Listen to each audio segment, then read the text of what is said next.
Ladies and gentlemen, I take pride in introducing the greatest show on earth.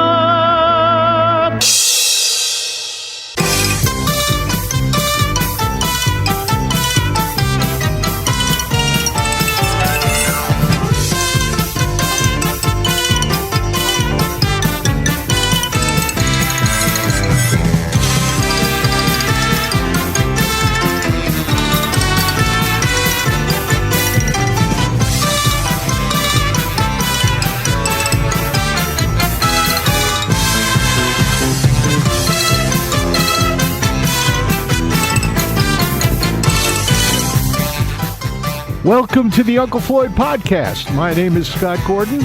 Uncle Floyd Vivino and I join up for this podcast to discuss our time with the Uncle Floyd Show, music, theater, nightclubs, carnivals, circus, amusement parks, burlesque, and all things showbiz from our combined industry experience of over 120 years through the past 7 decades. We also answer questions that are emailed to ufpodcast@sge-inc.com. You will find that address and a link to support this podcast in the episode description. Join Uncle Floyd and me, Scott Gordon, now for this episode of the Uncle Floyd Podcast. And welcome to the next Uncle Floyd podcast. I'm sitting here with Uncle Floyd. Say hi to the folks, Floyd. Hi, everybody, and thanks for tuning in. All right, we got some questions from the people. Marie Francis has a few questions for you. She says, Uncle Floyd, have you ever performed at any amusement parks? Are you kidding me? She's asking the question. Wild West City, #1. Gaslight Village, #2. That's where I got my basic training. And did you ever go on any of the rides as a kid? Yes. Which was your favorite one? The Roundup. You like the Roundup? I always liked the roller coasters. Those were my favorite. I love the roller coasters. They don't allow me to go on them anymore. Doctors tell me it's no good for me. Now, how far back does your family's performing history go? Back to the 14th century. And she asks me, she says, Scott, you're a great straight man to Floyd's comedy routines. Have you ever done any solo stand-up? No, I've done mostly sketch comedy. I've tried stand-up a couple of times, but I prefer sketch comedy to it, and improv, and musical comedy. I like to play guitar and sing funny songs. And you do that well. Okay, this is from Joe Montoto. Regarding the puppet co-stars on the show, were their personas based on any actual individuals or archetypes of people Floyd and the gang met growing up in their respective neighborhoods? It's true, that's it. Of course, you always create the characters on people you know or people you've met. At least I always have.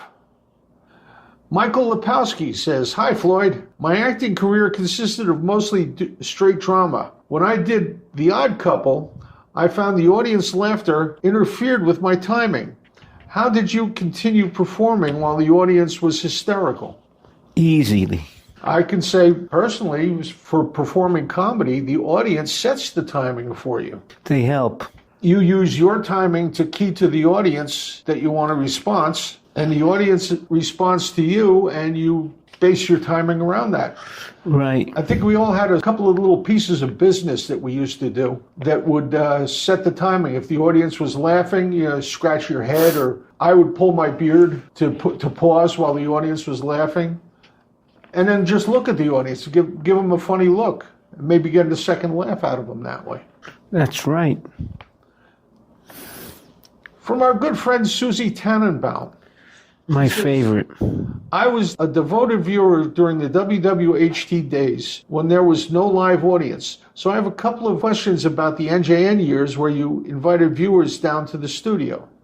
Did performing before a live audience, other than the cast members, change the way you approach doing a skit? No. And who came up with the questions for Ridiculous But Real? I did. Did you have any favorite questions that you asked? Yes, how many teeth does a mosquito have?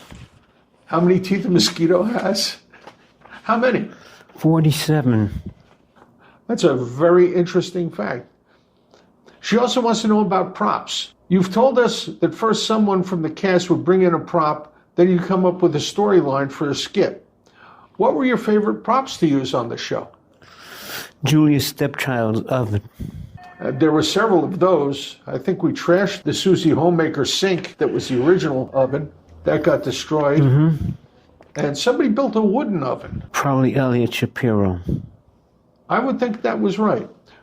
Were there any props that you guys used over and over because it was easy to build stories around them? Well, sure, Julia's oven. All right. In Beat the Mayors, we had that big blow-up hammer that Dave Bird used to whack you in the head with. We Beat the Mayors instead of Meet the Mayors. For Mike Dillon, in the late 70s, you frequently featured a bluegrass group, the Buttermilk Mountain Review, on your TV and stage show. How did you originally come in contact with them? Through John Dull. And what were your memories of that band? They were a great bluegrass band. They were a dynamite bluegrass band. John Dull, Charlie Cangelosi was in that band. And Billy. Billy, yeah. They did a fine job every time they performed with us. Loved having them. This is from Rich Nist. One quick question about Floyd's old piano. Did it survive all the years since the show went off the air? No. What happened to it? Most of them were trashed. It was amazing to watch Floyd play and be tormented by the cast and not lose place while playing. Well, that was my job. Your job was to know the song and to keep it going, no matter what happened around you. And most of that interruption was Muggsy anyway. He did 90% of that, at least. Kevin Dillon wants to know, who was your favorite stooge? Joe Besser. Why? No, that was supposed to be a joke. So who was your favorite stooge? Mo. Mo was your favorite. Why? Because he had control? Yes. Our good buddy Dennis DeLeo says, last Tuesday night, Scott showed a Flojo bit, and I was wondering, did you ever have to enter Flojo with the clown registry? Nope. I heard that they used to be pretty strict. Also, were you ever hired to perform in one of your characters at a party or private affair? Many times. Well, who was the favorite one that people would ask you for? Oogie. Well, that would be Oogie and you, right? But one of the other characters, like Cowboy Charlie or Don Goomba. Both of them, Cowboy Charlie and Don Goomba. And this is from Sharon Zarrow, out in Phoenix. Floyd, what is the difference of comedy and comedies of today compared to the comedies and comedy of the past? Was it slapstick? Nope. Do you think there's a difference? There was, yes. What's the difference? Everybody years ago was in trouble. All the comedians, everybody had a problem that they had to deal with. Right.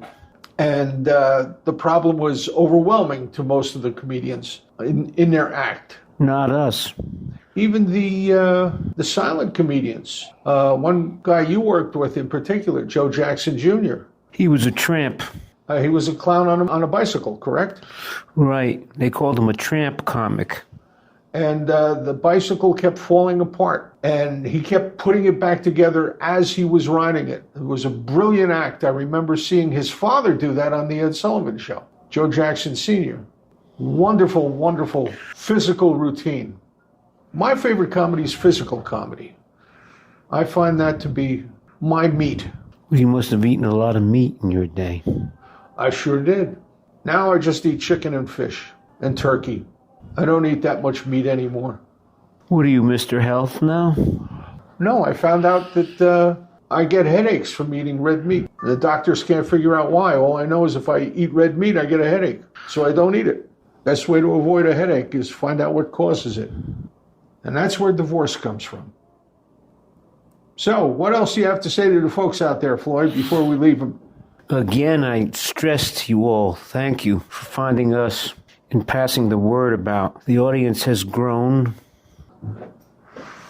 So if you'd like to get a question to us for Floyd and myself to answer, mostly Floyd, he's got more information on this than I do, All you have to do is email it. Email it to ufpodcast@sge-inc.com. That's ufpodcast@sge-inc.com. And we'll get it over here. We'll answer your question. We'll have a lot of fun with it. And if you'd like to join us every Tuesday night at 8, we have a date for This Was the Uncle Floyd Show. All you have to do to get there is to go to theunclefloydshow.tv. theunclefloydshow.tv on the internet, and you can watch it right there on your computer, your smartphone, your tablet, whatever you got. And that's it for this week around, Floyd. Say goodbye to the folks. Folks, you've been listening to and watching The Uncle Floyd Show. This was The Uncle Floyd Show. We thank you all for being part of this show with either contributions, comments, whatever it is. Just email them in and we'll answer your questions and get your comments on the air with us. And keep your eye on the podcast subscription and you'll know when the next one of these comes up. They'll let you know. And if you want to tell your friends how to get here, just tell them to go to unclefloyd.podbean.com. That's PODBEAN.com. See everybody next time. At Tuesday, we have a date. This program was produced in the studios of Scott Gordon Enterprises, Incorporated in Paramus, New Jersey.